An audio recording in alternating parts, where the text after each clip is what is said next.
IPL match number 59 ഇന്ന് അവസാനിച്ചപ്പോൾ പഞ്ചാബിന്റെ ഭാഗത്തു നിന്നും ഒരു തകർപ്പൻ പെർഫോമൻസ് ആയിരുന്നു കാണാൻ സാധിച്ചത്. അതുകൊണ്ട് ഈ മത്സരത്തിന്റെ ഒരു റിവ്യൂ ആണ് ഈ വീഡിയോയിലൂടെ നമ്മൾ കാണാൻ പോകുന്നത്.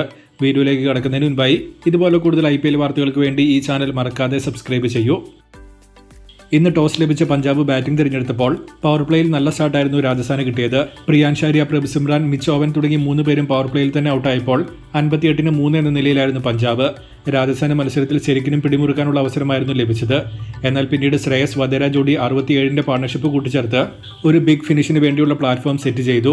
കൈക്ക് പരിക്ക് പറ്റിയിട്ടും അത് വകവയ്ക്കാതെ ബാറ്റ് ചെയ്യാൻ വന്ന ശ്രേയസിന്റെ ഡെഡിക്കേഷൻ ശരിക്കും കൈയുടെ അർഹിക്കുന്നുണ്ട്. വധേര 70 നേടി പുറത്തായപ്പോൾ ശശാങ്ക് ഒമർസായി ജോഡി അവർക്ക് ഒരു ടോപ്പ് ഫിനിഷ് കൊടുത്തു. 219-5 എന്ന നിലയിലാണ് പഞ്ചാബ് ഇന്നിംഗ്സ് അവസാനിപ്പിച്ചത്. രാജസ്ഥാനെ നോക്കിയാൽ ഒരു സ്റ്റാർട്ട് കിട്ടിയിട്ടും ഒരു രീതിയിലും മത്സരത്തിന്റെ കൺട്രോൾ നേടിയെടുക്കാൻ അവരുടെ ബൗളേഴ്സിന് സാധിച്ചിരുന്നില്ല. മിഡിൽ ഓവേഴ്സിൽ കൃത്യമായ എല്ലാ ഓവറിലും ചുരുങ്ങിയത് ഒരു ബൗണ്ടറിയെങ്കിലും വരുന്നുണ്ടായിരുന്നു.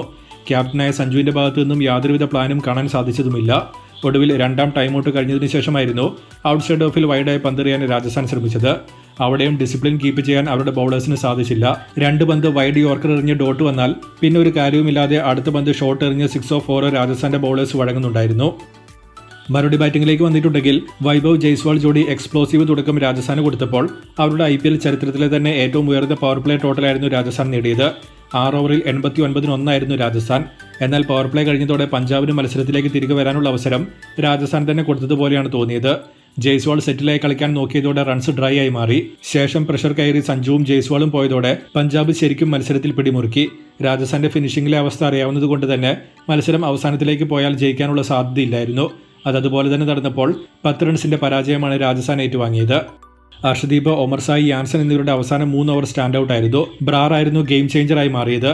പവർ പ്ലേയിൽ വൈഭവിനെയും പവർ പ്ലേ കഴിഞ്ഞ് ജയ്സ്വാൾ, പരാഗ് എന്നിവരെയും പുറത്താക്കി രാജസ്ഥാന്റെ മൊമെന്റം കംപ്ലീറ്റ് നശിപ്പിച്ചത് ബ്രാർ ആയിരുന്നു. പവർ പ്ലേയിൽ ഒരു ഓൺസ്ലോട്ട് വന്നപ്പോൾ സ്പിന്നറായ ബ്രാറെ ഇൻട്രൊഡ്യൂസ് ചെയ്യാനുള്ള തീരുമാനം മത്സരത്തിലെ ഒരു വലിയ തീരുമാനമായി തന്നെ മാറുകയും ചെയ്തു. ശ്രേയസിന്റെ അഭാവത്തിൽ ആദ്യമായി ക്യാപ്റ്റൻസി ഏറ്റെടുത്ത ശശാങ്കിന്റെ ടെമ്പറമെന്റും എടുത്തു പറയണം. കാരണം അത്ര മികച്ച ഒരു ഓൺസ്ലോട്ട് വന്നതിന് ശേഷമാണ് പഞ്ചാബ് മത്സരം വിജയിച്ചത്.